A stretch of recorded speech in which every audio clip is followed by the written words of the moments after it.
ആയിട്ടുള്ള murder case വളരെ experienced ആയിട്ടുള്ള ബെസ്റ്റ് ആയിട്ടുള്ള ഒരു ഫീമെയിൽ ഓഫീസറിനെ DGP ഏൽപ്പിക്കുന്നു.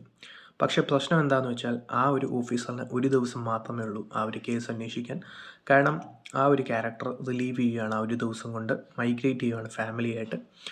പക്ഷേ ആ ഒരു കേസ് അന്വേഷിക്കാൻ ഏറ്റവും ബെസ്റ്റ് ഈ ഒരു ഓഫീസർ ആയതുകൊണ്ട് തന്നെ റീപ്ലേസ്മെൻറ്റ് വന്നിട്ടും ആ ഒരു റീപ്ലേസ്മെൻറ്റ് വന്ന അനാവശ്യ ആറ്റിറ്റ്യൂഡുള്ള ആ ഒരു ഓഫീസറിൻ്റെ കൂടെ തന്നെ ഈ ഒരു ബെസ്റ്റായിട്ടുള്ള ഈ ഒരു ഫീമെയിൽ ഓഫീസറും ചേർന്ന് ഈ ഒരു കേസ് അന്വേഷിക്കുന്നു. അപ്പോൾ തന്നെ അവർ തമ്മിൽ കുറേ പ്രശ്നങ്ങൾ ഉണ്ടാകുന്നുണ്ട്. സോ ഇങ്ങനെ പ്രശ്നങ്ങളുള്ള ഇത്രയും ആറ്റിറ്റ്യൂഡുള്ള ഒരു ഓഫീസറിനെ ഈ ഒരു ക്യാരക്ടർ എങ്ങനെയാണ് സഹിക്കുന്നത്, പിന്നെ എങ്ങനെയാണ് ഈ ഒരു സത്യങ്ങളൊക്കെ തെളിയിക്കുന്നത്, അതിലുണ്ടാവുന്ന സംഭവങ്ങൾ എന്തൊക്കെയാണ് എന്നുള്ളതാണ് കഥ. കഥ കേൾക്കാൻ രസമുണ്ടെങ്കിലും ഇതൊരു ഡാനിഷ് സീരീസിൻ്റെ റീമേക്ക് ആയിട്ടാണ് ചെയ്തിരിക്കുന്നത്. കുറേ സംഭവങ്ങൾ മാറ്റിയിട്ടുണ്ടെങ്കിലും എവിടെയും ഒരു ഇമ്പാക്റ്റ് ഉണ്ടാക്കാതെ പോയ വളരെ ഡ്രൈ ആയിട്ടുള്ള 3.25 മണിക്കൂർ പ്രേക്ഷകന് ഇൻവെസ്റ്റ് ചെയ്താലും ആ ഒരു രീതിയിലുള്ള സാറ്റിസ്ഫാക്ഷൻ ഒന്നും തരാത്ത വെബ് സീരീസാണ്.